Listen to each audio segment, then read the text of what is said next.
मंडळी, पुढच्या 3 मिनिटात तुम्हाला जे सांगणार आहे ते इथल्या शेतकऱ्याच्या अश्रूची अशी कहाणी आहे जे ऐकल्यावर तुमच्याही डोळ्यात पाणी येईल। आज रुपयाला किंमत नाही, 10 रुपयाशिवाय बाजारात काही मिळत नाही। साधा चहा 10 रुपयांना आहे, वडापाव 20 रुपयांना, पाण्याची बाटली 20 रुपयांना, बिस्किटचा पुडा 10 रुपयाला आहे, भाकरी 20 रुपयांना आहे। आणि शेतकऱ्याचा 1 किलो कांदा कितीला आहे माहिती आहे? 5 रुपये किलो। जो 1 किलो कांदा पिकवण्यासाठी शेतकऱ्याला 10 ते 15 रुपयांचा खर्च येतो। म्हणजे शेतकऱ्याचा कांदा फुकट वाटला जातो। नफा बिफा सगळं सोडा हो, पण त्याच्या घामाला 1 पैसाही मोल नसेल का हो? नसेल तर त्यानं त्या मातीत कुणासाठी आणि कशासाठी रक्त आटवावं हा सवाल आहे। कांदा विकून दिवाळी सण साजरा करू हे शेतकऱ्याचं स्वप्न असतं। गुन्हा आहे का? सांगा ना। अशा परिस्थितीत त्यानं शेतीचा आणि संसाराचा गाडा नेमका कसा ओढायचा? संकटानं घेरलेल्या घरात दिवाळीचा दिवा कसा पेटवायचा? माया करावी ती आभाळ वैऱ्यासारखं वागतंय। जिनं कुशीत घ्यावं ती धरणी माय कोपली आहे। शेती मातीची दौलत वाहून जाते। उरलं सुरलं जे काही हाती आहे त्याला भाव नाहीये। आणि हे सगळे भोग शेतकऱ्यांच्याच वाट्याला का? हाच शेतकऱ्याचा सवाल आहे। त्यानं काय करावं तुम्हीच सांगा ना। कांद्याचे भाव वाढले तर केवढे गळे काढतात काही लोक, पण तेच लोक टिचभर मोबाईलला 2.25 लाख रुपये देऊन विकत घ्यायला रांगेत उभे आहेत। तेव्हा नसते का हो महागाई? सगळं महागलं तर चालतं, पण शेतीमालाचे भाव वाढले नाही पाहिजेत। हे कुठली आणि कसली मानसिकता? शेतकऱ्याला पोट नाही का? त्याला लेकरं नाहीत का? त्याला स्वप्न नाहीत की तो माणूसच नाहीये की त्यांना आयुष्यभर फक्त रानात गुलामी करा? एकदा सांगायला हवं, सरकार कुठलंही असू द्या, त्याला ग्राहक हित महत्वाचं असतं। शेतकरी मेला तरी चालेल ही कसली धोरण आहे? जगातील सर्वात जास्त कांदा उत्पादन करणारा आपला देश, पण आयात निर्यात धोरणातल्या सततच्या बदलांमुळे, व्यापाऱ्यांच्या इथल्या मनमानीमुळे पाकिस्तान, चीन आपली जागा घेत आहेत। कोट्यवधी लोकांना भाकरी देणारं कांदा पीक आहे, त्या सगळ्यांच्या हातातली भाकरी हिसकवणारी धोरणं बदलावी लागतील का? शेतीचा खर्च वाढला तरी पिकांचे भाव वाढले नाही पाहिजेत, या मानसिकतेतून आपला समाज, सगळा देश कधीतरी बाहेर पडेल का? आज राज्यातल्या शेतकऱ्याची, कांदा उत्पादकांच्या डोळ्यातल्या पाण्याची कहाणी सांगणारं हे वास्तव जरा नीट बघा। सगळ्या मुद्द्याची आपण चर्चा करूया। मान्यवर पाहुण्यांच्या सोबत आपल्या सोबत आहेत राष्ट्रवादी शरदचंद्र पवार पक्षाचे खासदार निलेश लंके। निलेशजी, स्वागत आहे तुमचं आपल्या सोबत या चर्चेमध्ये। लासलगाव बाजार समितीचे माजी सभापती जयदत्त होळकर आहेत। जयदत्तजी, तुमचंही स्वागत आहे। कांदा उत्पादक संघटनेचे अध्यक्ष भारत दिगोळे सुद्धा आपल्या सोबत आहेत। भारतजी, तुमचंही स्वागत आहे। शेतकरी किरण मोरे आपल्या सोबत आहेत। किरणजी, तुमचंही स्वागत आहे। थोड्याच वेळात आपल्या सोबत कृषी मूल्य आयोगाचे अध्यक्ष पाशा पटेल सुद्धा येतील आणि काय नेमकी सरकारची भूमिका आहे ते आपल्या सोबत ते शेअर करतील, सांगतील या राज्यातल्या शेतकऱ्यांना। सुरुवात करणार आहे निलेश लंके यांच्यापासून। निलेशजी, दिवाळी तोंडावर आहे। जे कर्मचारी आहेत, सरकारी असतील किंवा खासगी असतील, त्या सगळ्यांना वेध लागलेले आहेत। काही जणांना मिळालेला आहे ते म्हणजे बोनस। पगार सुद्धा काही जणांचा लवकर जमा होणार आहे, जमा होतोय सुद्धा। शेतकरी म्हणतोय माझ्या घरात दिवा पेटेल का? आज कांदा उत्पादक शेतकऱ्याच्या डोळ्यात पाणी आहे। ही वेळ का आली? काय परिस्थिती आहे?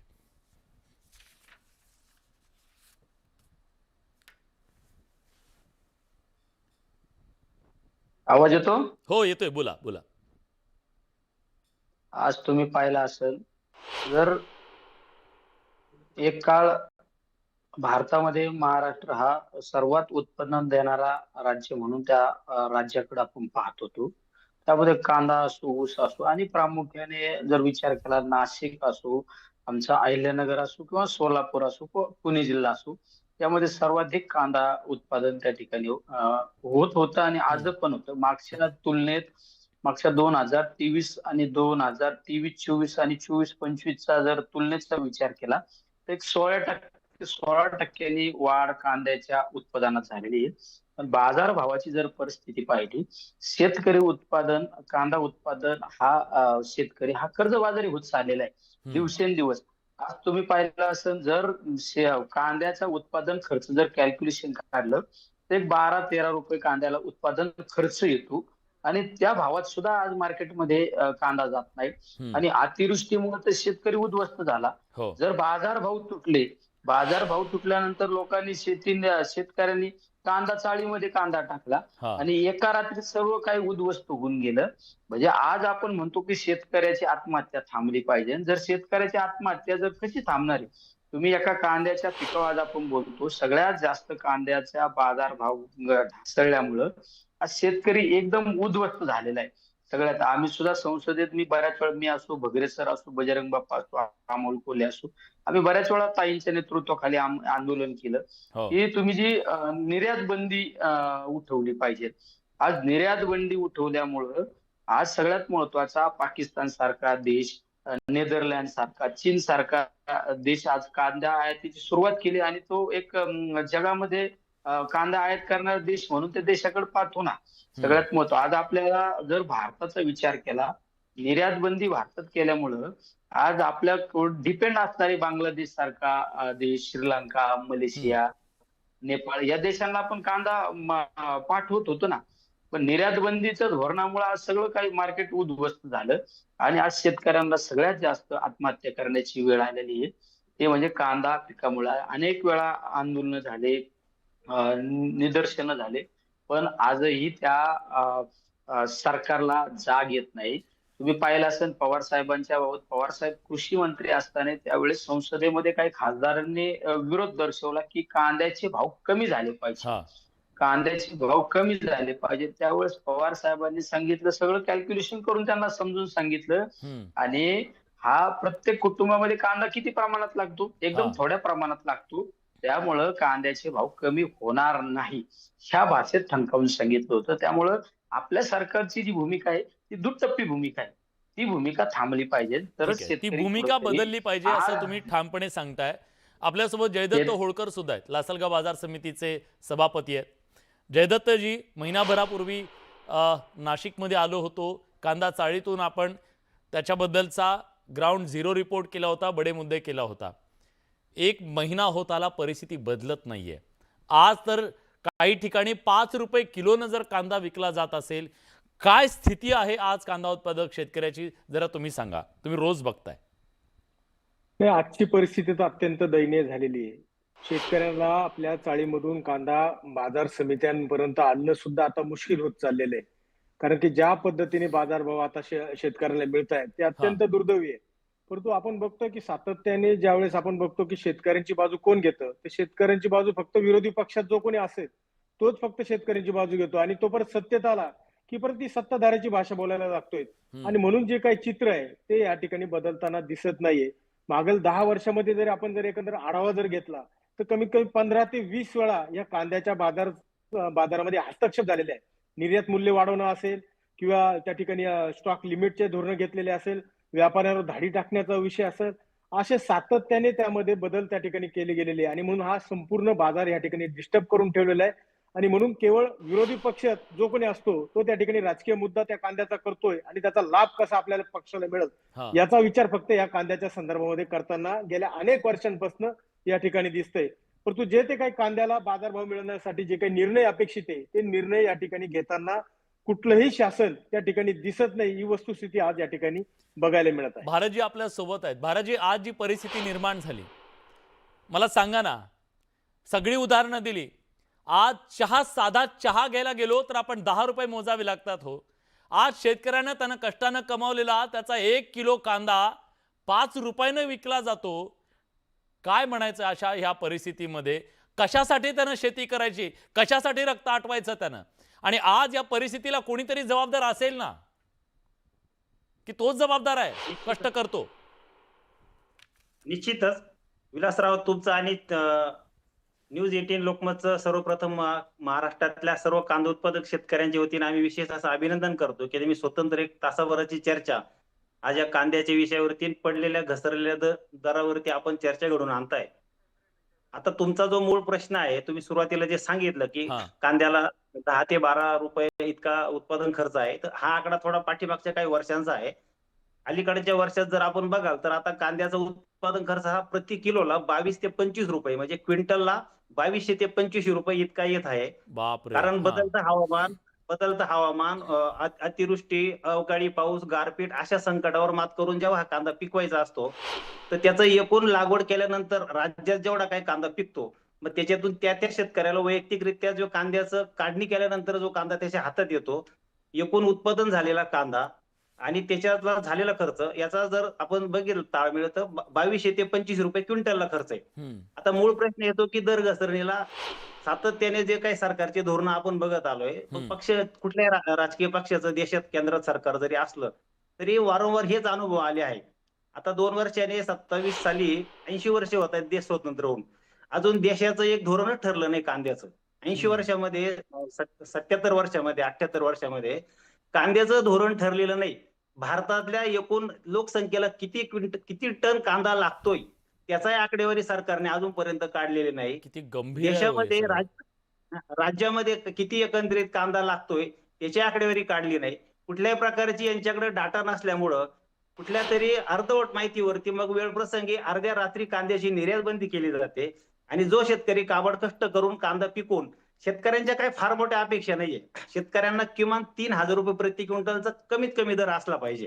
त्याच्यापेक्षा कमी दरच नको शेतकऱ्यांना, वर्षातला कुठला महिना असला तरी. पण याच्यात मूळ मुद्दा काय होतोय की सरकारचं निर्यातीचं जे धोरण आहे, तसं बघितलं तर केंद्र सरकारने कुठल्याही पक्षाचं सरकार असू द्या, कांद्याकडे एक संधी म्हणून बघितलं पाहिजे. आपला देश हा विकसनशील देश आहे. याला जर विकसित देश व्हायचंय तर फक्त उद्योग व्यवसायातूनच नाही देशात पैसा आला पाहिजे, तर शेतकरी आर्थिक संपन्न झाले पाहिजे. शेतकऱ्यांच्या शेतमालाला म्हणजे कांद्याला जास्त याचं जर निर्यात केलं तर परकीय चलन मोठ्या प्रमाणात मिळेल आणि हे सगळं होण्याला जर कोणी हस्तक्षेप करते, आडवं येते, तर सरकार येतंय. आता आपण इतर बघा आपल्या पॅनलवरती जे काही आता राष्ट्रवादीचे खासदार आहेत, शरद पवार गट साहेबांचे आपल्या निलेश लंके साहेब जे आहेत, त्याचबरोबर आता आपले पाशा पटेल साहेब जे आहे कृषी मूल्य आयोगाचे अध्यक्ष, ते आता नुकतेच 2 महिन्यापूर्वी जी एक राज्य सरकारने जी कांद्याच्या धोरण समिती नियुक्त केली त्याचे ते आता अध्यक्ष झाले आहेत. हो. सरकार पण यांचं सत्ता यांची कमिट्या हेच तयार करणार, त्याच्यावर माणसं यांचे नेमणार आणि सगळं हेच करणार. आणि 2001 साली 2 साली जी अहवाल दिला होता राज्य सरकारच्या कमिटीने, त्याचं 22-23 वर्षात कुठलाही काही उपाययोजना झाल्या नाही, त्या कुठल्याही यांनी स्वीकारलं नाही. आता 2024 मध्ये पण एक समिती नेमली होती, तिचे पण काही मुद्दे ते काही यांनी स्वीकारले नाही, त्याच्यावरती काम झालं नाही. आता 25 साली पुन्हा एक समिती नेमली, त्याच्यात सर्व काय राजकीय पक्षांचे त्यांचे जे कार्यकर्ते त्यांना त्याच्यात त्यांनी घेतलेलं आहे. आमचं म्हणणं असं आहे की पाशा पटेल साहेबांचं शेतकरी चळवळीत असताना मोठा त्यांचा दांडगा अनुभव असेल समजा, पण कांदा या पिकाच्या बाबतीत आम्ही असं म्हणतो, जो आम्हाला जितकं माहिती त्यानुसार, की कांदा या विषयामध्ये त्यांनी मोकळ्या मनाने मोठेपणाने सांगायला पाहिजे होतं की कांद्याच्या क्षेत्रात काम करणारे जे लोक असतील त्यांना या कांदा धोरण समितीवर तुम्ही घ्या. हा सगळा मुद्दा कांद्याच्या बाबतीत शेतकऱ्यांना जो त्रास होतोय, शेतकऱ्यांना जो काय आर्थिक नुकसान होतंय, याला राज्यातलं सरकार महायुतीचं 250 पेक्षा जास्त आमदार आता सत्तेत आहे, पण कांद्याच्या बाबतीत गप्प बसून आहे. विरोधी पक्षांच्या म्हणजे बाबतीत प्रश्न सुद्धा आमच्या सोडवू तक्रारी शकत नाहीयेत असं तुमचं म्हणणं आहे. आणि आता अर्ध्या मिनिटात एक मुद्दा आणखीन हे करतो की नाही, वेळेची मर्यादा आहे. मला बाकी पाहुण्यांकडे जायचं, मी पुन्हा तुमच्याकडे येईन. हा, कारण 2 पाहुणे आपल्यासोबत आता आहेत. किरण मोरे जी आहेत. किरणजी, मला तुमच्याकडून तुम्ही अभ्यासक आहात या सगळ्या विषयातले, मला हे जाणून घ्यायचं आहे की सातत्यानं शेतकऱ्याला अशा प्रकारच्या संकटाला का सामोरं जावं लागतंय. आता आपण अतिवृष्टीनं महापुरानं झालेलं नुकसान बघितलं, पण आज हे एक प्रकारचा पुन्हा एकदा संकटच आहे शेतकऱ्यांवर आलेलं, की त्याला त्याच्या घामाचं मोल सुद्धा मिळत नाहीये. ही परिस्थिती वारंवार का निर्माण होते? नमस्कार विलाजी. नमस्कार. आपण आपल्या माध्यमातून आपण आमच्या बागलांमध्ये कांदा चाळीमध्ये हा कार्यक्रम आपण केलेला होता. मी आपल्याला एकच सांगतो की आता जे संकट आहे याच्यापेक्षा शेतकऱ्यांकडे आता पुढचं संकट आहे. पुढचं संकट म्हणजे कोणतं? जे गेल्या वर्षी म्हणजे आता 1 वर्ष होऊन गेलं कांदा विक्रीपर्यंत. कांदा हा रात्रीतून तयार होत नाही, त्याला पूर्ण कालावधी हा ठेवण्यापर्यंत एक वर्षाचा असतो. हा कांदा चाळीत याला पैसे हा म्हणजे त्याला त्याचा खर्च झालेला आहे, परंतु शेतकऱ्यांना आता पुढच्या वर्षासाठी त्याला म्हणजे त्याच्या डोक्यात पुढच्या वर्षाचा कांदा कसा लावायचा ही योजना आहे. तर हा पैसा आणायचा कुठून?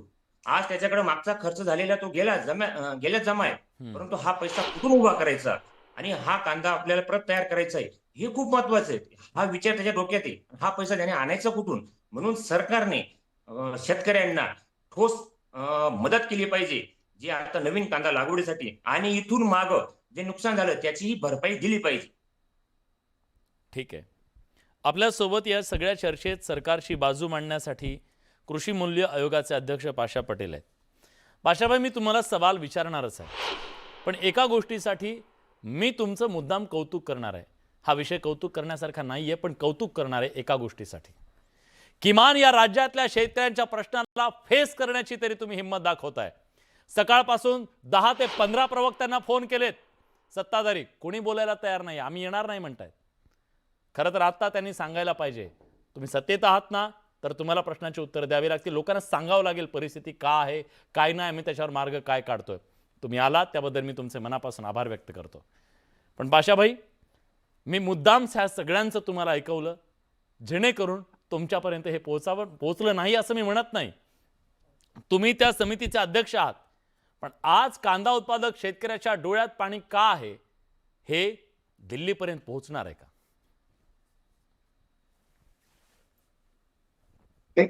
बघा, विषय असा आहे की ज्या कांद्याच्या पिकाच्या संदर्भामध्ये आपण चर्चा इथं आयोजित केलेली आहे, तर तुम्ही मानसिकता तपासा पहिलं विलासजी. काय ते आता ते कोण कांदा उत्पादक संघटनेच्या अध्यक्षांनी सांगितलं की पाशा पटेल एकेकाळी शेतकऱ्यामध्ये काम केलेले आहेत, पण त्यांचं पीक कांदा नाहीये, आणि म्हणून त्यांनी म्हणायला पाहिजे होतं की मी अध्यक्ष नको, दुसऱ्याला तर कोणाला करा, असं म्हणायला पाहिजे. त्यांची अशी अपेक्षा आहे. विषय असा आहे की कांद्याला दर का मिळत नाही ह्या प्रश्नाची जाण पहिला असली पाहिजे. कांदा पिकवायला खत किती घालायचं, औषध किती घालायचं, पेस्टिसाइड किती घालायचं, या सगळ्या गोष्टी ज्या आहेत ना, याच्यासाठी कमिटी नाही आहे. ही कमिटी अशी आहे की कांद्याला, बघा, कांदा कधी सरकारला रडवतो, कधी शेतकऱ्याला रडवतो, कधी खाणाऱ्याला रडवतो. ही रडारडी चालू आहे. तर ही रडारडी न सरकार होता एकदाच आपण रडलं पाशाभाई, फक्त एकदा रडलं सरकार. त्या भीतीतून येणारे सगळे सरकार, कुठलीही सरकार असू द्या, मी काय कोणाला सत्ताधारी विरोधक म्हणत नाही, सगळ्या सरकारांनी तेव्हापासून ठरवलेलं आपण रडायचं नाही, ह्यांचं बघायची. मी चुकीचं बोलत असेल तर मला करेक्ट करा. विलासजी, तुमचं 100% खरं आहे. ऐकून घ्या की खुर्चीसाठी लोक भितात, हे मान्य आहे ना मला. मी काय म्हणालो तुम्हाला, परंतु मी काय म्हणतो की काय व्हायला काय पाहिजे होतं की काय ह्याला काय पर्याय का काही शोधायला पाहिजे होतं का नको.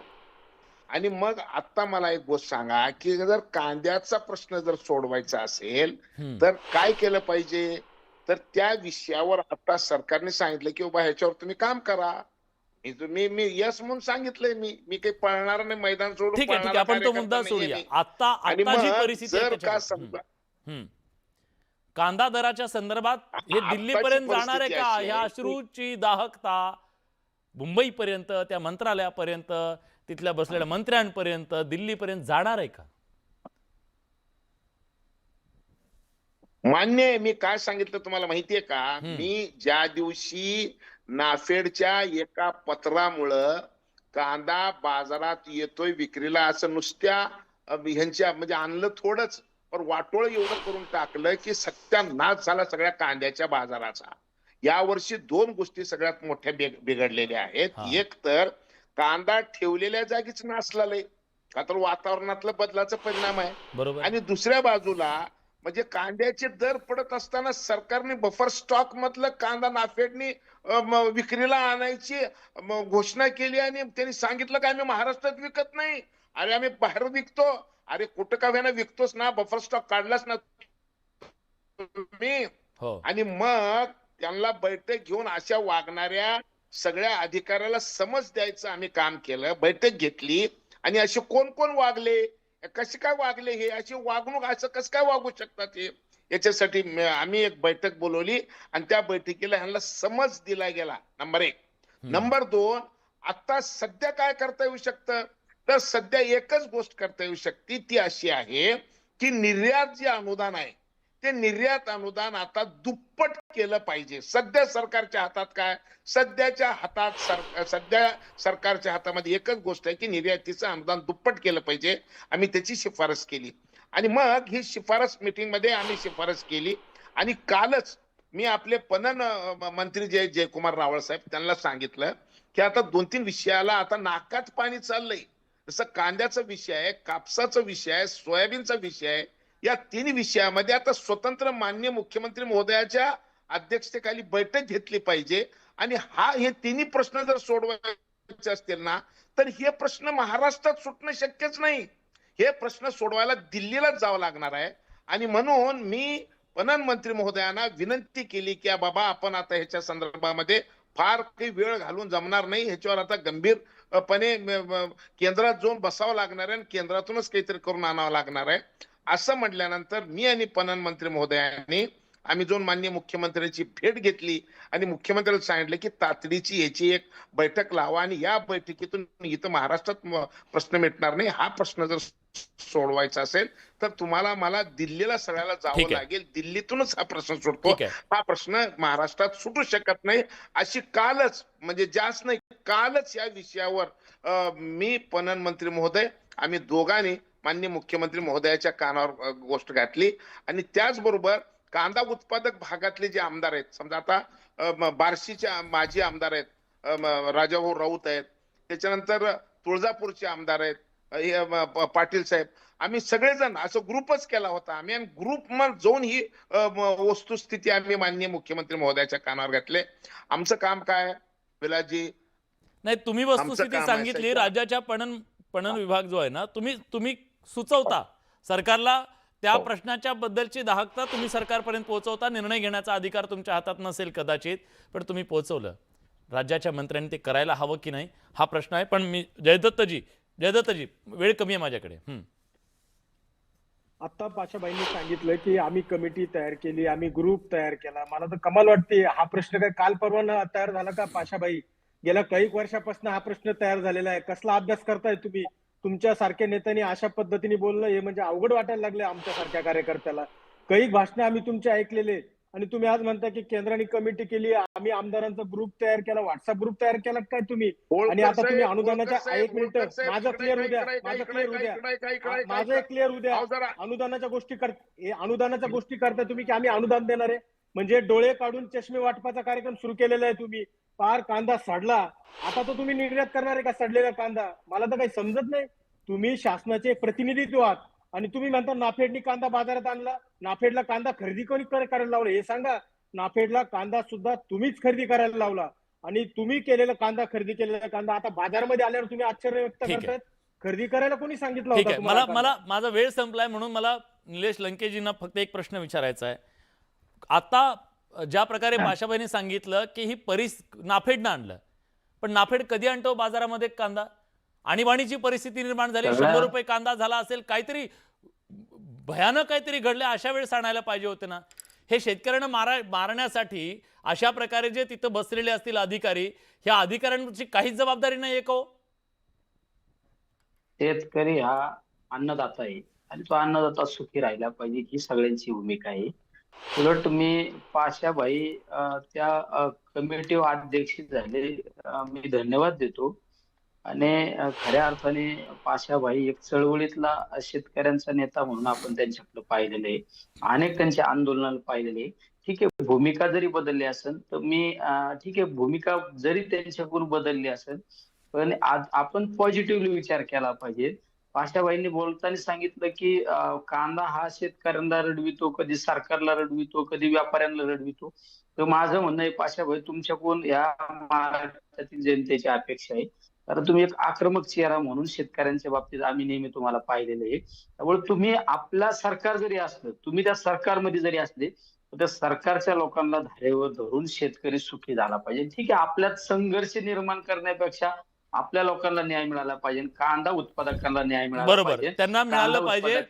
अगदी ही भूमिका आहे. पाशाबाई फक्त एक अपेक्षा जाताना मी व्यक्त करतो, कांदा सरकारला रडवतो पण सरकारमध्ये ताकद आहे सहन करण्याची, व्यापाऱ्यांमध्ये ताकद आहे सहन करण्याची. शेतकरी अक्षरशः मेलाय हो. आज तो घायकुतीला आला, त्याच्यात ताकद राहिली नाहीये, म्हणून त्याला मदतीचा हात हवा आहे, त्याला धोरणांचा हात हवा आहे. हे धोरणकर्त्यांपर्यंत पोहोचवा हा मेसेज, एवढीच अपेक्षा आहे. हात जोडून तुम्हा सगळ्यांना खूप खूप धन्यवाद. तुम्ही सगळेजण आलात. प्रेक्षकांचं काय मत आहे बघा. मतदार हा प्रश्न चुकलेला आहे, पण आपण जाणून घेऊया की सातत्यानं या राज्यातल्या कांदा उत्पादक शेतकऱ्यांवर जी परिस्थिती निर्माण झालेली आहे, ती परिस्थिती बदलण्यासाठी पुढच्या काळात काय होतं. बडे मुद्द्याच्या आजच्या चर्चेत आपण इथेच थांबतोय. धन्यवाद.